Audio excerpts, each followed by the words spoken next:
योगी आदित्यनाथ सावन के पहले दिन गोरखपुर वासियों को मानसरोवर मंदिर और रामलीला मैदान की सौंदर्यीकरण के बाद धार्मिक और परंपरा की संवाहक धरोहर की सौगात दी। गोरखपुर के मानसरोवर शिव मंदिर और रामलीला मैदान की सौंदर्यीकरण कार्य का सीएम योगी ने लोकार्पण किया। मानसरोवर शिव मंदिर को संवारने में 6.1 करोड़ रुपए और रामलीला मैदान को संवारने में 1.64 करोड़ रुपए खर्च हुए। आज जो यहाँ पर कार्यक्रम प्रारंभ हुआ है, जिसके माध्यम से प्रदेश के 80,000 राशन कोटे के जो दुकानदार हैं, उचित विक्रेता हैं, इन सब के जीवन में व्यापक परिवर्तन लाने का एक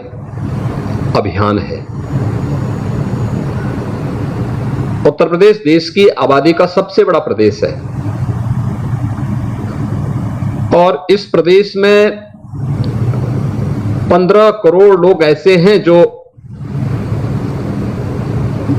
जितने भी हमारी फेयर प्राइस शॉप्स हैं,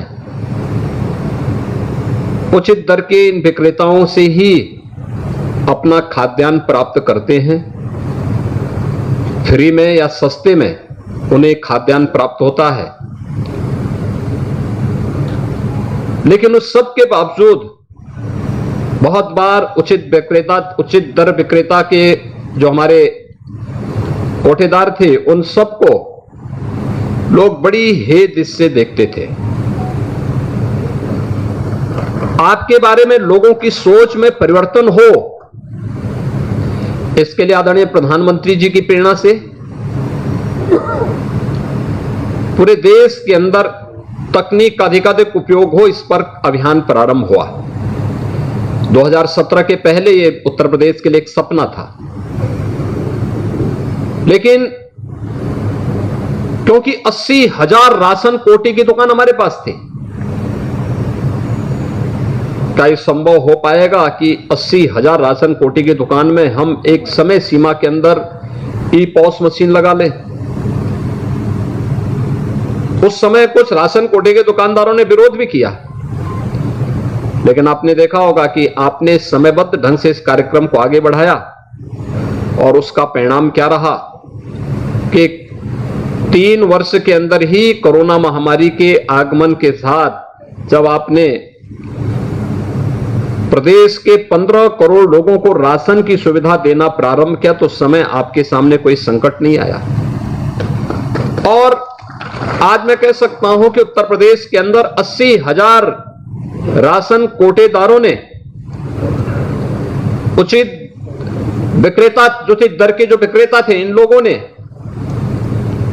प्रदेश के अंदर जितनी अच्छी व्यवस्था देने का कार्य किया, उसकी सर्वत्र सराहना हुई है।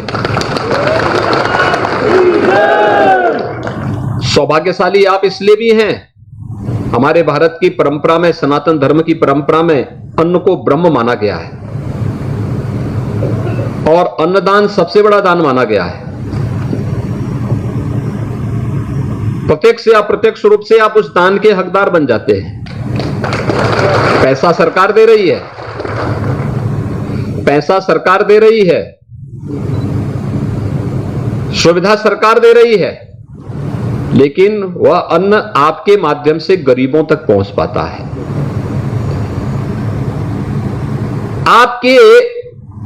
आपको जो श्रेय मिल रहा है,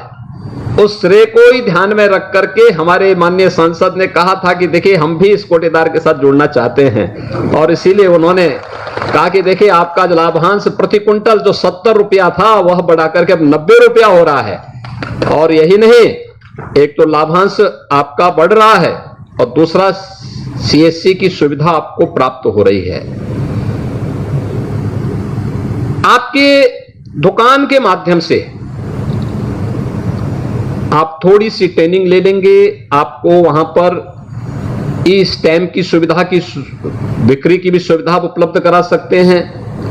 आय प्रमाण पत्र, जाति प्रमाण पत्र, इन सब की सुविधा को आगे बढ़ा सकते हैं। साथ साथ वहां पर बैंकिंग सुविधा के साथ ही आपको सुविधा के साथ भी जोड़ना चाहिए